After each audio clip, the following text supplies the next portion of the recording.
جو میں آپ لوگوں کے سامنے باتیں رکھنا چاہتا ہوں وہ میں آپ لوگوں کے سامنے رکھ لوں گا. دیکھیے سب سے پہلی بات تو یہ ہے کہ ایک فقہی اصول ہے کہ کسی بھی بندے کے لیے کسی بھی کاروبار میں بلکہ کسی بھی عمل میں آگے بڑھنا حلال نہیں ہے جب تک اس کا شرعی حکم نہ پتہ لگا لے. یہ اصولی بات ہے. فقہا نے الگ الگ تعبیروں اور قاعدوں میں اس کو بیان کیا ہے. لا یجوز الاقدام علی الفعل حتی یعرف حکم اللہ فیہ. کسی انسان کے لیے کوئی کام کرنا اس وقت تک حلال نہیں ہے جب تک اللہ تعالیٰ کا حکم اس کے بارے میں معلوم نہ کر لے. تو ہر مسلمان کی پہلی ذمہ داری ہوتی کہ آپ کسی بھی طرح کا ٹرانزیکشن کر رہے ہیں, کوئی کاروبار کر رہے ہیں, کوئی مالی لین دین کر رہے ہیں, پہلے کسی مفتی کے ساتھ بیٹھیں, پوری تفصیلات اس کے سامنے رکھیں اور اس سے پوچھیں کہ یہ کاروبار میرے لیے حلال ہے یا حرام ہے. ہمارے یہاں صورتحال یہ ہے کہ لوگ فتویٰ پوچھتے نہیں ہیں, فتویٰ اگلواتے ہیں. اور اگلوانے کی صورت یہ ہوتی کہ آپ نے کاروبار شروع کر دیا ہے, پیسہ انویسٹ کر دیا ہے, اس کے بعد اپنے حساب سے سوالات بنا کر کے لاتے ہیں اور چاہتے ہیں کہ مفتی کسی طرح سے زبان سے بول دے کہ حلال ہے.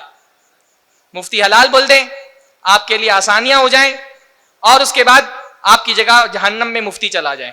تو یہ طریقہ درست نہیں ہے. آپ اگر واقعتاً اللہ رب العالمین کا حکم جاننا چاہتے ہیں, پوری تفصیلات کے ساتھ اپنا کاروبار مفتی کے سامنے رکھیں, پھر اس سے سوال کریں.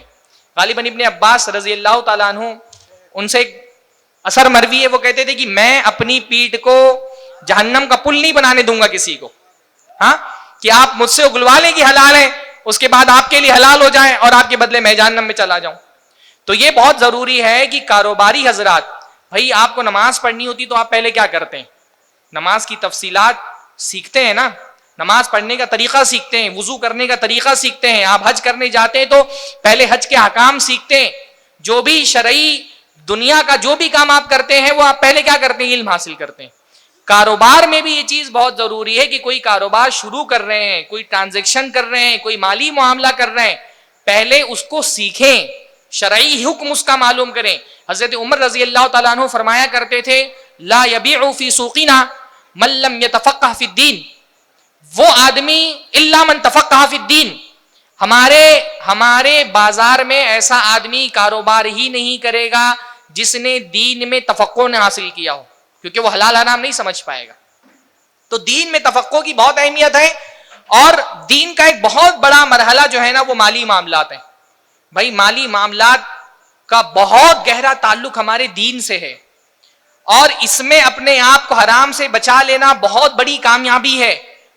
آپ اللہ کے نبی صلی اللہ علیہ وسلم کی اس حدیث سے اندازہ لگائیں کہ ہمارے دین میں مالی مسائل کتنے اہم ہیں. اللہ کے نبی نے فرمایا, لِكُلِّ أُمَّةٍ فِتْنَةٌ وَفِتْنَةُ أُمَّتِي الْمَالِ. ہر امت کا ایک فتنہ ہے, میری امت کا فتنہ مال ہے. یعنی ہر امت کو اللہ رب العالمین نے کسی نہ کسی چیز سے آزمایا ہے. میری امت میں سب سے زیادہ اور سب سے شدید آزمائش کس میں ہوگی؟ مال میں ہوگی.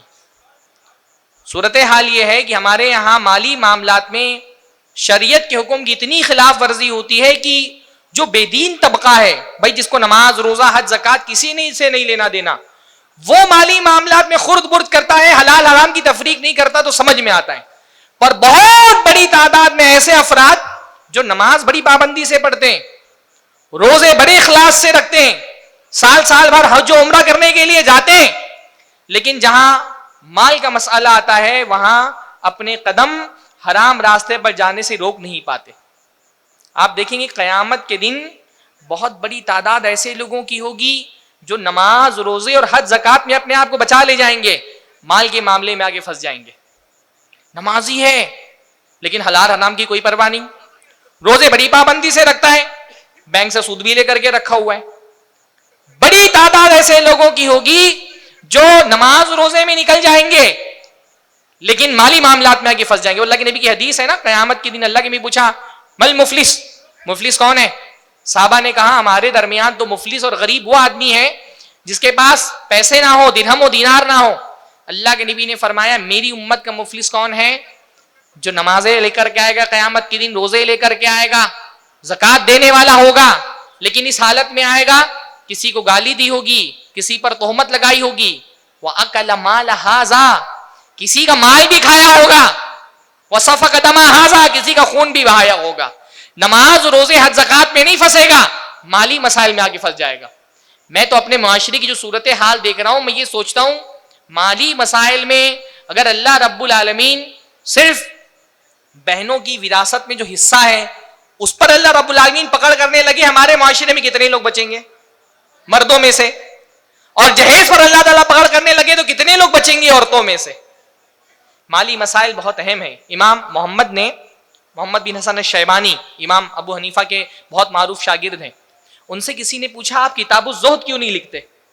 کتاب الزہد وہ کتاب جس میں دنیا سے بے رغبتی اور آخرت سے تعلق اور دلوں کو نرم کرنے والی حدیثیں ہوتی ہیں. تو ان سے کسی نے پوچھا آپ کتاب الزہد کیوں نہیں لکھتے؟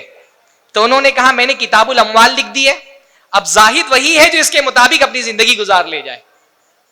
ایسا آدمی دیندار نہیں ہے جو نماز روزہ تو کر لے لیکن مال کے متعلق شریعت کی نافرمانیوں سے خود کو نہ بچا پائے. یہ آدمی دیندار نہیں ہے. دیندار مسجد میں بھی دیندار ہوگا، بازار میں بھی دیندار ہوگا. مسجد کی دینداری کام نہیں آئے گی بعض مرتبہ اگر بازار میں بندہ دیندار نہیں ہے. اسلام کا نور جب ایک بندے کے دل میں جگہ بناتا ہے تو وہ صرف مسجد میں اس کو نیک نہیں بناتا، اس کو بازار میں بھی نیک بنا دیتا ہے، اس کو پارلیمنٹ میں بھی نیک بنا دیتا ہے، اس کو گھر میں بھی نیک بنا دیتا ہے. آپ کا دین صرف آپ کی مسجد میں آ کر دکھائی نہیں دینا چاہیے، آپ کا دین آپ کے بازار میں بھی دکھنا چاہیے. بھائی بازار میں ہم تو تعبیر بھی کیا استعمال کرتے ہیں، ایسا آدمی جو دھوکے بازی سے بچنے والا اس کو ہم کیا کہتے ہیں؟ ایماندار. ایمان، آپ کا ایمان ہے نا، آپ کا ایمان صرف مسجد میں نہیں دکھنا چاہیے، آپ کے بازار میں بھی دکھنا چاہیے، آپ کی دکان میں دکھنا چاہیے، آپ کے لین دین اور کاروبار میں دکھنا چاہیے، آپ کی پارلیمنٹ میں، آپ کی سیاست میں دکھنا چاہیے، آپ کی معاشرت میں، آپ کے اخلاق میں، آپ کے کردار اور رویے میں دکھنا چاہیے. تو یہ بڑی اہم بات ہے. آپ سوچئے صرف اتنی سی بات کہ قیامت کے دن جو 5 سوالات ہونے والے ہیں ان 5 سوالات میں سے 2 سوال مستقل مال کے بارے میں ہونے والے. مال کا مسئلہ کتنا اہم ہے. ہاں 5 سوالات قیامت کے دن ہوں گے. اللہ کے نبی نے فرمایا لا تزول قدم ابن آدم حتی یسأل عن 5. 5 سوالات کا جب تک جواب نہ دے دے آدم کی اولاد کو پیر ہلانے کی اجازت نہیں ہوگی. ان 5 میں سے 2 سوال مستقل کس کے بارے میں ہوں گے؟ وفی مالہ من این اکتسبہ وفیما انفقہ. آدمی سے اس کے مال کے بارے میں پوچھا جائے گا، مال کہاں سے کمایا اور کہاں خرچ کیا. تو بنیادی طور پہ تمہید میں یہ بات آپ کے سامنے رکھنی ہے کہ مال کا مسئلہ سنجیدہ مسئلہ ہے، سنگین مسئلہ ہے، حساس مسئلہ ہے. اس کا ڈائریکٹ تعلق ہمارے ایمان سے ہے، ہمارے عمل سے ہے، ہماری دعاؤں کی قبولیت سے ہے. اس لیے اپنے آپ کو مال کی فتنوں سے بچانا بہت مشکل ہے. مال کے بہت سارے فتنے، اس میں سے ایک فتنہ ہے حرام کمائی کا فتنہ. میں بنیادی طور پہ شروع میں کچھ اصول جو بیوع سے متعلق ہیں وہ آپ کے سامنے رکھوں گا. یہ اصول آپ کے ذہن میں رہیں گے انشاءاللہ تعالی تو آپ کے لیے آسانی ہوگی کسی کاروبار میں یہ سمجھنے کے لیے کاروبار کی شکل حلال ہے یا حرام ہے. عام لوگ اگر سن لیں تو کافی ہے، طلبہ جو ہیں وہ اگر اس کو نوٹ بھی کر لیں تو انشاءاللہ تعالی زیادہ فائدہ مند ہوگا. کیونکہ مجھے کچھ شکلیں بتانی ہیں ہمارے معاشرے میں کاروبار کی جو حرام ہے، لین دین کی جو حرام ہے، اور ان شکلوں کو سمجھنے کے لیے ضروری ہے کہ آپ کو کچھ بنیادی اصول کاروبار کے بارے میں پتہ ہوں. دیکھیں ایک بنیادی اصول تو فقہ کا یہ ہے کہ عبادات میں اصل حرمت ہے اور معاملات میں اصل اباحت ہے. مشکل جملہ ہو گیا. عبادات میں اصل حرمت ہے کا مطلب کیا ہوتا ہے کہ ہر عبادت حرام ہے جب تک کہ اس کی کوئی شرعی دلیل نہ مل جائے، ہے نا. ہر طرح سے عبادت کرنا حرام ہے جب تک کہ قرآن و سنت سے اس کی کوئی دلیل نہ مل جائے. مان لیجیے کوئی آدمی بولتا ہے کہ میں صبح کے 4 بجے باہر کھڑے ہو کر کے ہاتھ اٹھا کر کے اللہ تعالیٰ کی عبادت کروں گا، یوں اس میں مجھے بڑی خوشو محسوس ہوتا ہے. وہ عبادت کر سکتا ہے؟ ایسی عبادت کر سکتا ہے؟ تو اس سے اگر وہ کہے، اس کو منع کیا جائے اور وہ کہے کہ کہاں لکھا ہے کہ حرام ہے، تو آپ کیا دلیل دیں گے کہ بھائی عبادت میں حرام کی دلیل نہیں دی جاتی ہے، حلال کی دلیل دی جاتی ہے. کوئی عبادت ہو تو عبادت میں اگر کوئی عبادت کر رہا ہے تو اس سے پوچھا جائے گا اس عبادت کا ثبوت شریعت میں کہاں ہے؟ قرآن و سنت میں. عبادت میں حرام ہونے کی دلیل نہیں دی جاتی بلکہ حلال ہونے کی دلیل دی جاتی. اور جو معاملات ہوتے ہیں جیسے مالی معاملات بھی ہیں، مالی معاملات میں اصل کیا ہے؟ ہر طرح کا کاروبار حلال ہے جب تک کہ اس کے حرام ہونے کی کوئی دلیل نہ مل جائے. معاملات میں اصل اباحت ہے، حلت ہے. ہر کاروبار کا طریقہ، ہر لین دین کا طریقہ حلال ہے جب تک کہ اس میں کوئی حرام ہونے کی دلیل ہم کو نہ مل جائے. اب کسی کاروبار میں کوئی لین دین جو ہوتا ہے مالی لین دین, کسی بھی مالی لین دین کے حلال ہونے کی کچھ شرطیں ہیں اور اس کے کچھ موانع ہیں جن کی وجہ سے وہ حلال نہیں ہوتا. وہ شرطیں میں جلدی جلدی بیان کر دیتا ہوں. کوئی بھی آپ مالی لین دین کرتے ہیں نا, اس کے حلال ہونے کی بنیادی طور پہ 7 شرطیں ہیں. کوئی بھی مالی لین دین جو آپ کرتے ہیں اس کے حلال ہونے کی 7 شرطیں ہیں. 7 چیزیں پائی جائیں گی تو وہ مالی لین دین حلال ہوگا. پہلی شرط کیا ہے؟ ترازی. ترازی کا مطلب ہوتا ہے رضامندی. ہاں, کوئی بھی مالی لین دین کرنے میں سب سے پہلا بنیادی اصول کیا ہے کہ جو 2 لوگ مالی لین دین کر رہے ہیں وہ اس لین دین پر راضی ہوں. دینے والا دینے پر اور لینے والا لینے پر راضی ہوں. اگر دونوں میں سے کسی ایک پر جبر کیا جائے تو وہ کاروبار کیا ہو جائے گا؟ حرام ہو جائے گا. اسی دلیل کی بنیاد پر ہم کہتے ہیں کہ جہیز جو ہمارے معاشرے میں لیا جاتا ہے وہ حرام ہے. کیوں حرام ہے؟ کیونکہ لڑکی والوں پر ایک طرح کا جبر ہوتا ہے, چاہے وہ زبانی طور پہ جبر ہو کہ بھائی دو گی تو تمہاری بیٹی سے نکاح کریں گے, ہاں, یا سماجی جبر ہو کہ بھئی ہر کوئی دیتا ہے تو ہم کو بھی دینا ہے. تو پہلی شرط کیا ہے؟ اس لین دین میں رضامندی ہونی چاہیے, دونوں طرف کے لوگ راضی ہوں. دوسری شرط کیا ہے؟ جو لوگ 2 لوگ مالی لین دین کر رہے ہیں وہ لین دین کرنے کے اہل ہوں. اہل ہونے کا مطلب کیا ہے؟ مثلا لین دین کرنے والے بڑے ہوں, سمجھدار ہوں. بچہ ہے کوئی, گھر سے پیسہ لے کر کے آیا, 1000 روپیہ دکاندار کو دیا, کہا ایک چاکلیٹ دے دو. اب اس کو کیا پتا 1000 کی کیا حیثیت ہے, دکاندار نے چاکلیٹ دے دی, رضامندی سے ہوا. لیکن وہ بچہ اتنا بڑا ٹرانزیکشن کرنے کا اہل نہیں ہے. یا کوئی پاگل آدمی ہے, ابا کی دکان پہ گیا اور 100 روپیہ کلو بادام بیچنے لگا اور جا کر کے لوگوں نے لے لیا. تو پاگل آدمی تصرف کا اہل نہیں ہوتا, وہ کوئی ٹرانزیکشن نہیں کر سکتا. اسی طرح بچہ بڑے ٹرانزیکشن نہیں کر سکتا. تو دوسری شرط کیا ہے؟ جو 2 عاقدان ہیں, فریقین ہیں, بائے اور مشتری, خرید بائر اور سیلر, یہ دونوں, ان کے اندر اہلیت پائی جانی چاہیے کسی بھی ٹرانزیکشن کو آگے بڑھانے کی. تیسری شرط یہ ہے کہ جو لوگ, جو دونوں طرف سے خریدنے والا اور بیچنے والا ہے, یہ مالک ہو یا مالک کا قائم مقام ہو. جو سامان یہ بیچ رہا ہے اس سامان کا وہ مالک ہو یا مالک کا قائم مقام ہو. مالک مطلب میرا سامان ہی نہیں, یہاں کسی کا موبائل رکھا ہوا ہے, میں آپ سے بولوں کہ میں 1 لاکھ میں بیچتا ہوں تو نہیں بیچ سکتا. کیوں؟ کیونکہ میں اس کا مالک نہیں ہوں. یا مالک کا قائم مقام ہو. بہت سارے لوگ مالک نہیں ہوتے پر مالک کے قائم مقام ہوتے ہیں.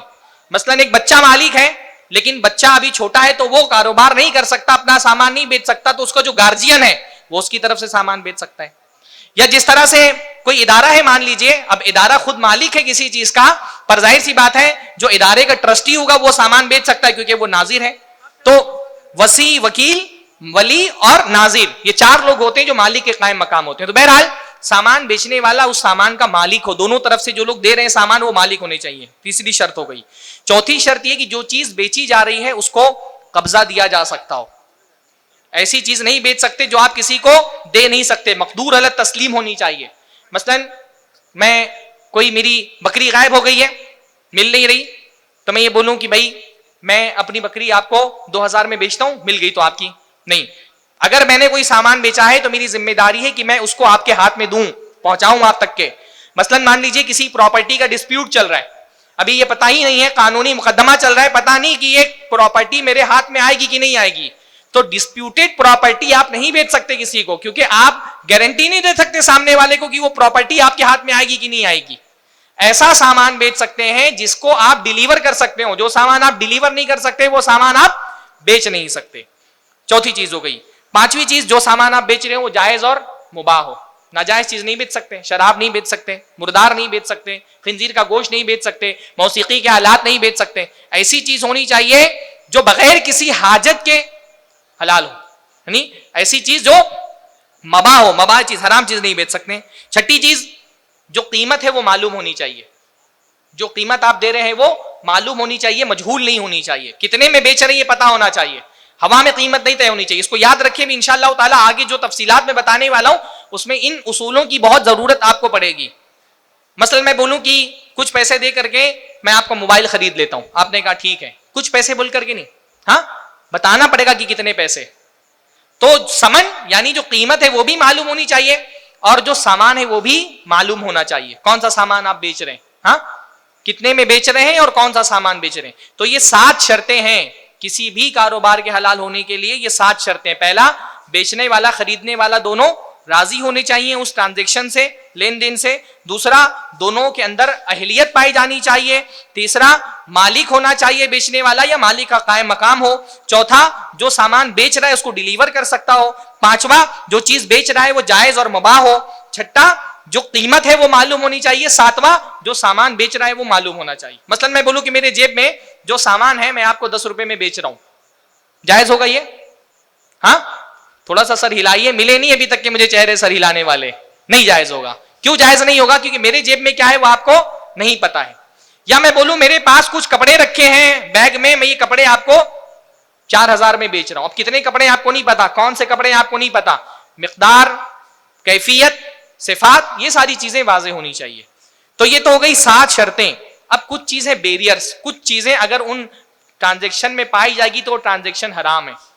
کاروبار میں، لین دین میں کچھ چیزیں ایسی ہیں جو پائی جائیں تو لین دین کرنا حرام ہے. کیا چیزیں ہیں وہ؟ پہلی چیز، مبی جو ہے وہ حرام، عین حرام نہیں ہونا چاہیے. یعنی جو سامان آپ بیچ رہے ہیں وہ حرام نہیں ہونا چاہیے، ہے نا. بھائی جیسے کوئی آپ حرام گوشت بیچ دیں. ہمارے یہاں مئو میں بہت مشہور ہے کہ مئو کے لوگ جو ہے نا، میں مئو سے تعلیم حاصل کی ہے میں نے، تو مئو کے لوگ بھجیے میں بھی گوشت ڈال کر کے کھاتے ہیں. تو وہاں مشہور ہے کہ جب کوئی جانور نہیں ملتا کاٹنے کے لیے تو لوگ گدھا کاٹ کر کے بیچ دیتے ہیں. ہاں، 1-2 مرتبہ مئو کے ندی کے کنارے پر گدھے کے کٹے ہوئے سر ملے تو لوگوں کو سمجھ میں آیا کہ کچھ کسائی جو ہے نا وہ گوشت نہیں پاتے تو گدھا بھی کاٹ کر کے بیچ دیتے ہیں. جو چیز حرام ہے فی نفسی ہی، اس کو آپ بیچ نہیں سکتے، اس سے کوئی کمائی نہیں کر سکتے. اب اس میں آپ ساری شراب بیچنا حرام ہے کیونکہ وہ فی نفسی حرام ہے، اس سے انتفاع حرام ہے نا، اس سے وہ مباح نہیں ہے. بیڑی بیچنا، سگریٹ بیچنا، تمباکو بیچنا، یہ ساری چیزیں حرام ہیں. ان کے حرام ہونے کی وجہ کیا ہے؟ کیا وجہ ہے؟ کیونکہ وہ فی نفسی ہی حرام ہے، وہ اپنے آپ میں حرام ہے. تو پہلی چیز جو عین ہے وہ حرام نہیں ہونا چاہیے. دوسرا، جو ٹرانزیکشن ہو رہا ہے اس میں غرر نہیں پانا پائے. غرر کا مطلب ہوتا ہے انسرٹینٹی، جہالت نہیں پائی جانی چاہیے. کلیئر ہونا چاہیے کیا بیچ رہے ہیں، کتنے کا بیچ رہے ہیں، قیمت کتنی ہے، سامان کتنا ہے، کب ڈیلیور کریں گے، یہ ساری چیزیں واضح ہونی چاہیے. غرر نہیں پایا جانا چاہیے. تیسرا، ربا نہیں پایا جانا چاہیے، سود نہیں پایا جانا چاہیے. ٹرانزیکشن میں اگر سود پایا گیا تو سود حرام کر دے گا اس ٹرانزیکشن کو. میں بھی سود کی تفصیلات اچھے سے بتاتا ہوں، اس سے پہلے کچھ چیزیں. تیسری چیز، ایسی شرط نہیں ہونی چاہیے جو غرر یا ربا پہ مشتمل ہو. بعض مرتبہ ربا ہوتا نہیں ہے پر شرط میں ربا ہوتا ہے، اس وجہ سے بھی وہ ٹرانزیکشن حرام ہو جاتا ہے. اس کی تفصیلات ابھی انشاءاللہ آگے میں بتاؤں گا. پانچویں چیز، ضرر نہیں پایا جانا چاہیے. بعض کاروبار اس لیے حرام ہوتے ہیں کیونکہ ان کے اندر ضرر پایا جاتا ہے. ضرر کا مطلب کیا ہوتا ہے؟ نقصان. کسی کو نقصان پہنچا کر کے، بہت سارے ایسے کاروبار ہیں کسی کو نقصان پہنچانے کی وجہ سے وہ حرام ہوتے ہیں. مثلا اللہ کے رسول نے فرمایا لا یبیع احدکم علی بیع اخیہ، تم میں کا کوئی آدمی اپنے بھائی کی بے پر بے نہ کرے. آپ کے بھائی نے ایک بے کر لی ہے، کسی مسلمان بھائی نے گھر خرید لیا، مان لیجئے 20 لاکھ روپے میں گھر خرید لیا، ڈیل ہو گئی، پیسہ بھی دے دیا، لیکن ابھی کینسلیشن کا ایک پروسیس یا کاغذات بنانے کا ایک پروسیس باقی ہے. ڈیل ہو گئی، آپ کو پتا چلا کہ 20 لاکھ میں آپ کے بغل کا گھر بک گیا ہے. آپ مالک مکان کے پاس گئے اور اس سے کہا جا کر کے کہ اس نے 20 دیا ہے، میں 22 دیتا ہوں، ڈیل کینسل کر دو. یہ کرنا کیا ہے؟ حرام ہے. ہاں، یہ کرنا کیا ہے؟ حرام ہے. یہ اپنے بھائی کی بے پر بے کرنا ہے، چاہے اس طرف جائیں چاہے اس طرف جائیں، اور بولے کہ تم نے 20 میں وہ گھر خرید لیا ہے، میں تم کو 18 میں دوسرا گھر دیتا ہوں اس سے اچھا. اس طرح سے اللہ کے نبی نے فرمایا کہ کوئی بھائی کی خطبے پر خطبہ نہ دے. اس کے نکاح کا پیغام کو اس کہیں پر دیا، نکاح طے ہو گیا، طے ہونے کے بعد آپ پھر سے نکاح کا پیغام نہیں دے سکتے اس کو. یا کوئی خریداری کر کے کوئی سامان ڈیل ہو گئی ہے، اس ڈیل کو کینسل نہیں کر سکتے. کینسلیشن ڈیل طے ہونے سے پہلے آپ ریٹ لگا سکتے ہیں. ایک آدمی نے 20 لاکھ ریٹ لگایا ہے لیکن ابھی ڈیل نہیں ہوئی، سامنے والا بھی سوچ رہا ہے، تو آپ 22 لاکھ ریٹ لگا سکتے ہیں. لیکن اگر ڈیل ہو گئی ہے، ایجاب و قبول ہو گیا ہے، عقد مکمل ہو چکا ہے، تو پھر اس کو کینسل نہیں کرا سکتے، حرام ہے. لیکن یہ حرمت ضرر کی وجہ سے، اور علماء کہتے ہیں کہ ضرر کی حرمت جو ہے اس سے بندہ حرام تو ہوگا، لیکن اگر ایسی بے کر لیا ہے تو بے ہو جائے گی. طلبہ خاص طور پہ توجہ دیں، ربا والی بے فاسد ہے. جس بے میں ربا پایا جائے یا غرر پایا جائے یا عین اس کا حرام ہو، آگے کی جو تینوں بے میں نے بتائی وہ فاسد ہے، وہ بے منعقد ہی نہیں ہوگی، ویلڈ نہیں ہوگی. لیکن کسی بے میں اگر ضرر پایا جا رہا ہے تو ضرر کی وجہ سے حرام تو ہو جائے گی لیکن فاسد نہیں ہوگی. مثلا کسی نے ایک گھر خریدا